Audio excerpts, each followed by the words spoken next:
দর্শক আসসালামু আলাইকুম। আজ বৃহস্পতিবার 10 জুলাই এই সকালবেলা লাইভ এসে যুক্ত হলাম। আমি এখন অবস্থান করছি ছাগলনাইয়া ফেনী সড়ক অর্থাৎ ঢাকা চট্টগ্রাম পুরাতন মহাসড়কের ছাগলনাইয়া থেকে ফেনী যাওয়ার যে মূল যে সড়ক সেই সড়কে অবস্থান করছি। আমি ছাগলনাইয়া রেজিমিয়ার মধ্যবর্তী এলাকায় অবস্থান করছি। আপনারা দেখছেন ভারতের ত্রিপুরার বিলুনিয়া হয়ে মহুরী কহুয়া সিলোনিয়া নদী হয়ে যে বন্যার পানির যে চাপ, সেই পানিতেই ছাগলনাইয়া ফেনী সড়কের একটি বড় অংশ তলিয়ে গেছে। এই তলে যাওয়া সড়ক দিয়ে ঝুঁকি নিয়েই যানবাহন চলছে। এখনও যোগাযোগ সম্পূর্ণ সচল রয়েছে, যদিও পানির গতি অত্যন্ত বেশি। আপনারা দেখছেন ঝুঁকি নিয়ে যানবাহন চলছে এবং ফেনীর সাথে এখনো পর্যন্ত যোগাযোগ একদমই স্বাভাবিক রয়েছে। আতঙ্কিত হওয়ার কোনো কারণ নেই।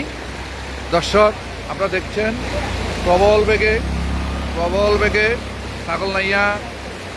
ছাগলনাইয়া ফেনী এই যে সড়ক পৌরসভার মধ্যেই আপনারা দেখছেন এখনও যানবাহন চলাচল করছে এবং অনেকটাই বলা যায় যোগাযোগ সচল রয়েছে। কিছুক্ষণ আগেও ফেনী থেকে বেশ কয়েকটি পিকআপ সিএনজি ছাগলনাইয়ার উদ্দেশ্যে ছেড়ে গেছে এবং ছাগলনাইয়া তাদের থেকে আমরা যেটুকু জানতে পেরেছি, ছাগলনাইয়া রেজুমিয়া এবং বাংলা বাজার এই এক জায়গায় ছাড়া বাকি ফেনীর দিকে সড়ক এখনও পুরোপুরি শুকনো রয়েছে। পানির যে বর্ধিত চাপ সেটি ছাগলনাইয়া হয়েই মুহুরী নদীর দিকেই প্রবাহিত হচ্ছে। ছাগলনাইয়া ফেনী সড়কের কয়েকটি অংশেই মূলত এইভাবেই এই পানি প্রবাহ, যে প্রচণ্ড স্রোত পানি মুহুরী নদীর দিকে দক্ষিণ দিকে প্রবাহিত হচ্ছে। ইতিমধ্যে আপনারা দেখছেন যে ছাগলনাইয়ার বেশ কয়েকটি গ্রামেও নিম্নাঞ্চল প্লাবিত হয়েছে। এখনও সামান্য কয়েক বাড়িঘরে পানি উঠছে আমরা খবর পেয়েছি। মোটামুটি এখনও ছাগলনাইয়া বন্যা পরিস্থিতি সম্পূর্ণ নিয়ন্ত্রণে রয়েছে।